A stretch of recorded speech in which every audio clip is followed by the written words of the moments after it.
جس کو آپ یاد کر رہے ہیں وہ بھی کسی نہ کسی صورت آپ کو یاد کر رہا ہے۔ جھوٹا آدمی اگر سچ بھی بول لے تو وہ سچ بے اثر ہو جائے گا۔ علم اور عمل کے درمیان فاصلہ کم کرنا شریعت بھی ہے، ولایت بھی۔ اگر مرتبہ مل جائے اور استعداد نہ ہو تو اس سے بڑی آزمائش کوئی نہیں۔ خوراک تھوڑی کھائیں تو طاقت ملے گی، وہی خوراک اگر زیادہ کھائیں تو طاقت چھن جائے گی۔ اگر علم عمل کا شاہد نہ ہو تو علم حجاب اکبر ہے۔ اللہ کا بڑا کرم ہے کہ اس نے ہمیں بھولنے کی صفت دی، ورنہ ایک غم ہمیشہ غم بن جاتا۔ نہ اہل کو اہلیت کا مقام مل جائے تو اس کی جان بھی خطرے میں ہوگی اور ایمان بھی۔ مفید چیز مقدار میں بڑھ جائے تو غیر مفید ہوگی۔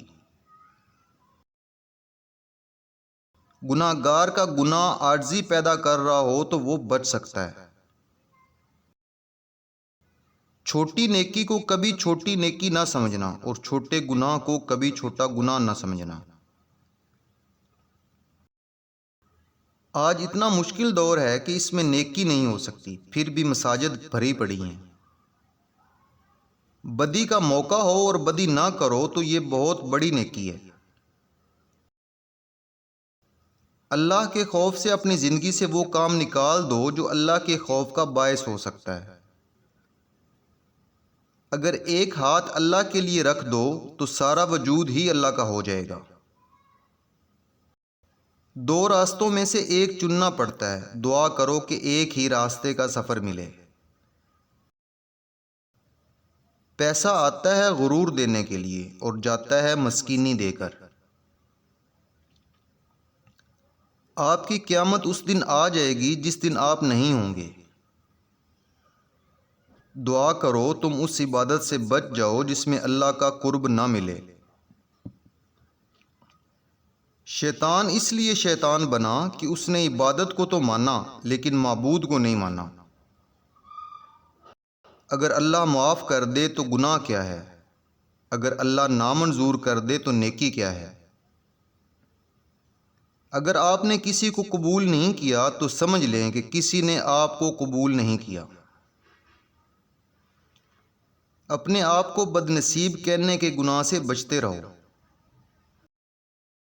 ہم خیال لوگ ہم سفر ہو جائیں تو منزل آسان ہو جاتی ہے۔ عبادت سے مکمل تزکیہ نفس نہیں ہوتا، بلکہ عبادت سے خطرہ نفس ٹل جاتا ہے۔ لوگوں سے الگ رہ کر سوچو گے تو لوگوں سے الگ سوچ مل جائے گی۔ عبادت نجات تک پہنچاتی ہے اور عشق محبوب صلی اللہ علیہ وآلہ وسلم تک پہنچاتا ہے۔ بیٹا میرے بعد گھر میں ایسے رہنا جس طرح میری موجودگی میں رہتے ہو۔ انسان کے پاس جتنے امکانات ہیں وہ سب کے سب اس لیے بھی پورے نہیں ہو سکتے کہ زندگی کے اپنے ٹھہرنے کے امکانات کم ہیں۔ دو منصوبوں پر کام یکسوئی سے محروم کر دیتا ہے اور یکسوئی کے بغیر عروج حاصل نہیں ہوتا۔ ہمارا ہونا کس کام کا اگر ہمارے نہ ہونے کا کسی کو کچھ خاص فرق نہ پڑے۔ بولنے والی زبان سننے والے کان کی محتاج ہے۔ جو شخص دعا کا طالب ہے وہ خدا کا طالب ہے۔ الفاظ ہی کے دم سے انسان کو جانوروں سے زیادہ ممتاز بنایا گیا ہے۔ ہر آغاز کا ایک انجام ہوگا اور ہر انجام کسی آغاز کا نتیجہ ہوگا۔ انسان کو انسان پر رعب جمانے اور انہیں جھڑکی دینے کا کوئی حق نہیں۔ یہ نقلی استحقاق صرف غرور نفس کا دھوکہ ہے، اور غرور کسی انسان میں اس وقت تک نہیں آ سکتا جب تک وہ بدقسمت نہ ہو۔ ضمیر کی آواز نہ تو ظاہری زبان سے دی جا سکتی ہے اور نہ ہی ان کانوں سے سنائی دے سکتی ہے۔ 10 کروڑ غلام مسلمان آزاد مملکت حاصل کر گئے اور آج 10 کروڑ مسلمان اس مملکت اور اس کی حفاظت کرنے کا حق ادا نہیں کر رہے۔